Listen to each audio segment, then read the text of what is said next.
નમસ્કાર, આપ જોઈ રહ્યા છો TV9. હું છું જગદીશ. સમાચારની શરૂઆત કરીશું. સૌથી પહેલા વાત કરીશું દાંતાના પાંજરામાં જ્યાં વિદેશમાં સ્થાયી શિક્ષિકાના કિસ્સામાં મોટો વળાંક આવ્યો છે.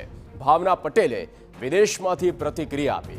ભાવનાબેન પોતાની સ્કૂલના પારુલબેન પર આક્ષેપો કર્યા અને તમામ પુરાવા ડોક્યુમેન્ટ મારી પાસે છે જેની જાત તપાસ થઈ શકે. તમામ સ્થળે મેં NOC આપી છે તે ભાવના પટેલે કહ્યું. હું ભારત આવીશ ત્યારે ડોક્યુમેન્ટ રજૂ કરીશ. ભાવના પટેલના દાવાઓને TPEOએ ફગાવ્યા છે. વિદેશ જવાની કોઈ NOC ન લીધી હોવાની પણ સ્પષ્ટતા છે. શિક્ષિકાએ માત્ર રજા રિપોર્ટ જ આપ્યો હોવાનો દાવો કરવામાં આવ્યો છે.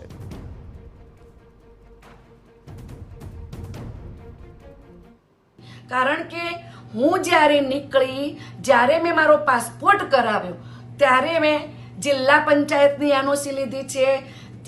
ત્યાર પછી મેં અહીંયા અમેરિકાની પ્રોસેસ કરી અને એ માટે પણ મારે વિઝા માટે પણ NOCની જરૂર હતી, એટલે મેં એ વખતે પણ NOC લીધી છે અને NOC બધી જગ્યાએ મેં આપેલ છે અને તેમ છતાં મારી પાસે પણ એના પુરાવા મોજૂદ છે.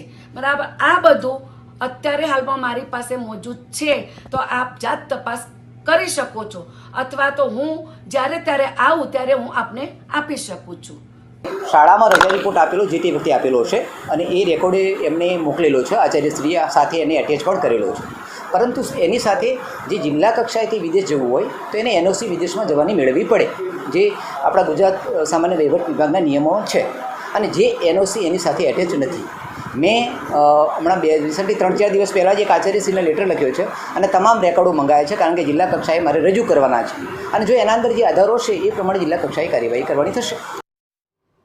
વિદેશમાં સ્થાયી શિક્ષિકાના ગંભીર આક્ષેપો છે અને આ મામલે સગે કરવા મને કહ્યું વ્યવહાર કરવો પડશે તેવું ભાવના પટેલે કહ્યું. મામલાને દબાવવા માટે કેટલાક લોકોએ 5 લાખ માંગ્યાનો દાવો કરવામાં આવ્યો. કે બેન, વ્યવહાર તો કરવો જ પડશે, કારણ કે અમારે આગળ આપવાના હોય છે. એટલે મેં એવું કહ્યું કે આગળ એટલે ક્યાં આપવાના, એટલે એમને એવું કહ્યું કલેક્ટર ઓફિસની અંદર આપવાના હોય, અમારી મેઇન ઓફિસમાં આપવાના હોય, બીજા અમારે અનેક નાની ઓફિસમાં આપવાના હોય અને થોડા અમારે રાખવાના હોય. એટલે મેં એમને કહ્યું કંઈ વાંધો નહીં, બોલો કેટલા લેવાના, ક્યારે લેવાના અને મારે કોને આપવાના.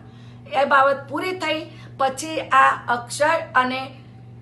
અક્ષયભાઈએ મને એવું કહ્યું કે બેન થોડી વાર આપો, હું તમારા બેનને કોન્ફરન્સમાં લઉં છું.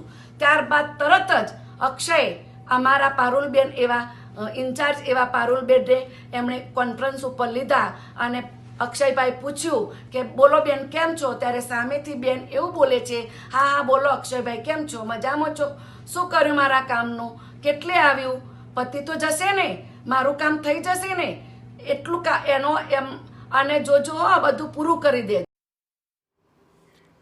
તો 3 માસથી વધુ